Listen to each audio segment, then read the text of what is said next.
നമ്മൾ ഇതുപോലുള്ള ആദർശ സമ്മേളനങ്ങളൊക്കെ നടത്തുന്നത് ആരെങ്കിലും ഒരു വിഭാഗത്തിൽ ആക്ഷേപിക്കാൻ വേണ്ടിയല്ല, ഇവിടെ മുജാഹിദ് പ്രസ്ഥാനത്തിനെയോ അല്ലെങ്കിൽ ജമാഅത്ത് പ്രസ്ഥാനത്തിനെയോ അല്ലെങ്കിൽ തബ്ലീഗ് ജമാഅത്ത് ഇതിലൊന്നും ആക്ഷേപിക്കാൻ വേണ്ടിയല്ല. അവരൊക്കെ ആശയങ്ങളുള്ളതായ ആ വൈകല്യങ്ങൾ തുറന്നു കാട്ടുക മാത്രമാണ് ചെയ്യുന്നത്. അപ്പോൾ പിന്നെ സമസ്ത കേരള ജമീയത്തുൽ ഉലമയുടെ ഈ ആദർശ സമ്മേളനങ്ങളെ അതിനെ എന്തെങ്കിലും നിലക്ക് വിമർശിച്ചുകൊണ്ട് പറയുന്നതായ പലരും ഉണ്ടാവും. ചിലപ്പോൾ അതൊക്കെ അങ്ങനെ തന്നെയാണ്. ചിലപ്പോൾ ഏത് നല്ലതിരിക്കും അതിനെ ചീത്തയാക്കാൻ വേണ്ടി എപ്പോഴും അതിന് പിന്നിൽ ശൈത്താനിയാവുന്നതായ പ്രവർത്തനങ്ങൾ നടന്നുകൊണ്ടേയിരിക്കും. അപ്പോൾ അതുകൊണ്ട് നിങ്ങളോടൊക്കെ പറയാനുള്ളത്, സമസ്ത കേരള ജമീയത്തുൽ ഉലമ എന്ന ഈ മഹത്താവുന്ന പ്രസ്ഥാനം ഇത് നമ്മളെ ദീനിനെ സംരക്ഷിക്കുന്ന പ്രസ്ഥാനമാണ്, ഒരു സംഘടനയാണ്. അതിൻ്റെ പിന്നിലെല്ലാവരും അണിനിരക്കുക, അതിനു വേണ്ടി പ്രവർത്തിക്കുക. അതാവണം നമ്മളെ ഏറ്റവും പ്രധാനപ്പെട്ടതായ ലക്ഷ്യം. അത് നമ്മളെ ആഖിറത്തിലേക്കുള്ളതായ ഒരു പാലാണത്. ആഖിറത്തിൽ നമ്മളെ വിജയത്തിലേക്ക് ആവശ്യമാവുന്നതായ അതിൻ്റെ നിർദ്ദേശങ്ങളും അതിൻ്റെ ഉപദേശങ്ങളും ഒക്കെയാണ് സമസ്ത കേരള ജമീയത്തുൽ ഉലമ ചെയ്തുകൊണ്ടിരിക്കുന്നത്. അതിന് വേണ്ട അറിവുകളാണ് നിങ്ങൾക്കൊക്കെ നൽകിക്കൊണ്ടിരിക്കുന്നത്. അതിനെ അന്നൽക്ക് നമുക്ക് നേരത്തെ നൽകാൻ പറ്റിയ മഹത്തുക്കളാവുന്ന മഹാന്മാരായതും ഈ സംഘടന ഇവിടെ സ്ഥാപിച്ചിട്ടുള്ളത്. അതുകൊണ്ട് പ്രശ്നങ്ങൾ പലതും ചിലപ്പോഴുണ്ടാവും, പല വിമർശനങ്ങളുണ്ടാവും, പല എതിർപ്പുകളുണ്ടാവും. ഇതൊന്നും വകവെക്കാതെ സമസ്ത കേരള ജമീയത്തുൽ ഉലമയ്ക്ക് വേണ്ടി ഓരോരുത്തരും പ്രവർത്തിക്കുക. അതിൻ്റെ 100ാം വാർഷികം ഇവിടെ വരാൻ പോവുകയാണ്. അടുത്ത 2026 അത് നടത്തപ്പെടും. വളരെ വിപുലമായ പരിപാടികളോടുകൂടെ നടത്തപ്പെടും. അത് എവിടെ സ്ഥലം നിർണ്ണയിക്കപ്പെട്ടില്ല. ഇൻഷാ അല്ലാഹ് അടുത്ത 2-3 ദിവസങ്ങളിലായിട്ട് മിക്കവാറും നിർണ്ണയിക്കപ്പെടാൻ സാധ്യതയുണ്ട്. അതിന് വേണ്ടി സാമ്പത്തികമായും ശാരീരികമായും മാനസികമായും ഒക്കെ ഉള്ള എല്ലാ സേവനങ്ങളും നിങ്ങളിൽ നിന്ന് എല്ലാവരും ഉണ്ടാവണം. അള്ളാഹു സുബ്ഹാനഹു വ തആല അള്ളാഹുവിൻ്റെ വജഹിന് വേണ്ടി മാത്രം പ്രവർത്തിക്കുക. അതാണ് എല്ലാവരോടും പറയാനുള്ളത്. ഇഖ്ലാസോടുകൂടി മാത്രം പ്രവർത്തിക്കുക. ആരെങ്കിലും നമ്മളെ പൊക്കി പറഞ്ഞാൽ ആ പൊക്കി പറഞ്ഞതുകൊണ്ട് നമ്മൾ സന്തോഷിക്കേണ്ട. ആരെങ്കിലും നമ്മളെ ഇകഴ്ത്തി പറഞ്ഞാൽ ആ ഇകഴ്ത്തി പറഞ്ഞുകൊണ്ട് നമ്മൾ ദുഃഖിക്കാനും പാടില്ല. അവനോടുള്ള പ്രതികാര മനോഭാവം നമ്മളിൽ നിന്നുണ്ടാകാൻ പാടില്ല. ഇതാണ് സമസ്ത കേരള ജമീയത്തുൽ ഉലമയുടെ നയം. ആര് പൊക്കി പറഞ്ഞാലും അതനുസരിച്ച് പൊങ്ങാൻ ഞങ്ങൾ തയ്യാറല്ല. ഒന്ന്. രണ്ടാമത്തൊന്ന്, പൊക്കി പറഞ്ഞതിൽ നമുക്കൊണ്ട് സന്തോഷവുമില്ല. അതോടൊപ്പം നമ്മളെ ഇകഴ്ത്തി പറഞ്ഞാൽ ആ ഇകഴ്ത്തി പറഞ്ഞതിന് നമുക്ക് ദുഃഖവുമില്ല. ഇകഴ്ത്തി പറഞ്ഞത് കൊണ്ടിട്ട് ആ ഇകഴ്ത്തി പറയുന്നവനെ ഏതെങ്കിലും നിലക്ക് അവരെ ശിക്ഷിക്കാനോ അവനെ ഉദ്ധരിക്കാനൊന്നും നമ്മൾ മെനക്കെടാറുമില്ല. ഇതാണ് സമസ്ത കേരള ജമീയത്തുൽ ഉലമയുടെ മഹാന്മാരാവുന്ന മശായിഖന്മാർ, ഉസ്താദന്മാർ നമുക്ക് നൽകിയതായ നിർദ്ദേശം. പ്രഭാഷണം നടക്കാൻ പോകുന്ന വേദി കൂടിയാണ്.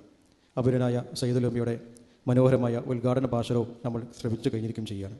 നമ്മെ സംബന്ധിച്ചിടത്തോളം കഴിഞ്ഞ 2-3 മാസങ്ങൾക്ക് മുമ്പ് SKSFിൻ്റെ സംസ്ഥാന കമ്മിറ്റിയിൽ നിന്നും എടുത്ത ഒരു തീരുമാനമാണ് എല്ലാ ഇടങ്ങളിലും, പ്രത്യേകിച്ച് മേഖലാ തലങ്ങളിൽ ആദർശം അമാനത്താണ് എന്ന പേരിൽ ക്യാമ്പയിൻ, ഒരു മനോഹരമായ ഒരു സമ്മേളനം നടത്താൻ വേണ്ടി. അൽഹംദുലില്ലാഹ് ഇന്ന് വളരെ കാസർഗോഡ് മുതൽ തിരുവനന്തപുരം മുതലുള്ള ഏറെക്കുറെ മേഖലകളിലും ഇത് നടന്നു വന്നുകൊണ്ടിരിക്കുകയാണ്. ഏറെ പൂർത്തീകരിച്ച് കഴിഞ്ഞിരിക്കുന്നു. ഇനി കുറഞ്ഞ മേഖല മാത്രമേ അത് ബാക്കിയുള്ളൂ. ഇൻഷാ അല്ലാഹ് ഇതിൻ്റെ ഒരു സമാപനം എന്ന നിലക്ക് സംസ്ഥാന കമ്മിറ്റി തന്നെ വലിയൊരു ആദർശ മഹാസമ്മേളനം നടത്താൻ ആഗ്രഹിക്കുകയും ചെയ്യുന്നുണ്ട്. നമ്മെ സംബന്ധിച്ചിടത്തോളം എന്തുകൊണ്ട് ഇത്തരത്തിലുള്ള ആദർശം അമാനത്താണ് എന്ന് ക്യാമ്പയിൻ ആചരിക്കുന്നു എന്ന് ചോദിച്ചാൽ, നമുക്കറിയാം ഇന്നത്തെ സാഹചര്യത്തിൽ പല വിധേയ കക്ഷികളും ഉടലെടുക്കപ്പെടുകയും മുസ്ലിം നാമധാരികളായ നമ്മളെപ്പോലുള്ള ആളുകളെ വിധയിലേക്ക് കൂടുതൽ ആവാഹിക്കുകയും ചെയ്യുന്ന ഒരു സാഹചര്യത്തിലാണ് നമ്മളുള്ളത്. നമ്മുടെ 1920കളിൽ സമസ്ത കേരള ജമീഅത്തുൽ ഉലമ രൂപീകൃതമാകാൻ തന്നെ കാരണം ബിദഹികൾ കൂടുതൽ ശക്തി പ്രാപിക്കപ്പെടുകയും ഇതുവരെ മുസ്ലിം ആചാര അനുഷ്ഠാനങ്ങൾ നമ്മൾ പ്രവാചക സല്ലല്ലാഹു അലൈഹി വസല്ലം തങ്ങളും അവിടുത്തെ സഹാബത്തും താബിഈങ്ങളടക്കം നമുക്ക് കാണിച്ചു തന്ന ആദർശ വ്യതിയാനങ്ങളിൽ നിന്ന് വ്യതിചലിക്കപ്പെടുന്ന രൂപത്തിലുള്ള പ്രവർത്തനം അവരിൽ നിന്ന് വന്നതുകൊണ്ട് തന്നെയാണല്ലോ സമസ്ത കേരള ജമീഅത്തുൽ ഉലമ തന്നെ രൂപീകരിക്കാൻ ഹേതുവായിട്ടുള്ളത്. അത്രയും ആശയമുള്ള ആളുകളിൽ നിന്ന് പിടിച്ചു നിർത്തിയത് സമസ്ത കേരള ജമീഅത്തുൽ ഉലമ എന്നുള്ള മഹിതമായ ആദർശ പ്രസ്ഥാനത്തിൻ്റെ ഇടപെടൽ മുഖം നമ്മുടെ ആദർശങ്ങൾക്ക് കോട്ടം പറ്റാതെ ഇതുവരെ നമുക്ക് സംരക്ഷിക്കാൻ സാധ്യമായി. ഇപ്പോഴും പല രൂപത്തിലും അതിൻ്റെ വ്യതിയാന നിരക്ക് പല രൂപത്തിലും പല ആളുകളും പല രാഷ്ട്രീയ സ്വഭാവങ്ങളിലും നമ്മുടെ വിശ്വാസാചാരങ്ങൾക്ക് കൂടുതൽ മങ്ങലേൽപ്പിക്കപ്പെടുമ്പോൾ നമ്മൾ ആളുകൾക്ക് തന്നെ ആദർശം പറപ്പിച്ചു കൊടുക്കുക എന്നുള്ളത് നമ്മുടെ കടമയായി ബാധ്യതയായി മാറിയിരിക്കുകയാണ്. അതിൽ തുടർന്ന് തന്നെയാണ് ആദർശമാനത്ത് അൽഹംദുലില്ലാഹ് ഇന്ന് എല്ലാ ആദർശ സമ്മേളനങ്ങളും ഇന്ന് വളരെ നടന്ന എല്ലാ മേഖലാ തലങ്ങളിൽ നടന്ന ആദർശ സമ്മേളനം വളരെ വമ്പിച്ച വിജയത്തോടു കൂടി തന്നെയാണ് ജനങ്ങളത് വരവേറ്റിട്ടുള്ളത്. അതുകൊണ്ട് തന്നെയാണ് സമസ്ത കേരള ജമീഅത്തുൽ ഉലമ എന്നുള്ള നമ്മുടെ മഹിതമായ ഈ ആദർശ പ്രസ്ഥാനം നാളെ ഇതുവരെ നമുക്ക് എന്താണോ ആഹ്വാനം ചെയ്തിട്ടുള്ളത് അത് തന്നെയാണ് ഈ പുരുഷാരത്തിന് മുമ്പിൽ ഇന്ന് പഠിപ്പിച്ചുകൊണ്ടിരിക്കും ചെയ്യുന്നത്. നമുക്കറിയാം പ്രവാചക സല്ലല്ലാഹു അലൈഹി വസല്ലം തങ്ങൾ പഠിപ്പിച്ച മാ അന അലൈഹി വസ്ഹാബിഹി, ഞാനും എൻ്റെ അനുജന്മാരും ഏതൊരു മാർഗ്ഗത്തിലൂടെയാണ് ഉള്ളത്, നിങ്ങൾ ആ മാർഗ്ഗം മുറുകെ പിടിക്കണമെന്ന് പ്രവാചക സല്ലല്ലാഹു അലൈഹി വസല്ലം തങ്ങൾ പഠിപ്പിച്ചിട്ടുണ്ടെങ്കിൽ അത് തന്നെയാണ് നമ്മൾ അനുകരിച്ചു കൊണ്ടിരിക്കുന്നത്. പ്രവാചക സല്ലല്ലാഹു അലൈഹി വസല്ലം അവിടുത്തെ സഹാബത്ത്, താബിഈങ്ങൾ, തബ് താബിഈങ്ങളോടെ നമ്മുടെ ഉലമായിലേക്ക് എത്തി നിൽക്കുകയാണ് ഈ ഗുരുപരമ്പരയുള്ളത്. ആ ഗുരുപരമ്പര അനുസരിച്ചുകൊണ്ടാണ് നമ്മൾ ആചാര അനുഷ്ഠാനങ്ങൾ നടത്തിക്കൊണ്ടിരിക്കുന്നത്. നമ്മുടെ മദ്രസാ സംവിധാനങ്ങൾ, പാഠഭാഗങ്ങൾ അത് തന്നെയാണ് നമ്മൾ പഠിപ്പിച്ചുകൊണ്ടിരിക്കുന്നത്. നമ്മുടെ അറബി കോളേജുകളടക്കം നമ്മൾ പഠിപ്പിച്ചുകൊണ്ടിരിക്കുന്നത് ആ കാര്യങ്ങൾ തന്നെയാണ്.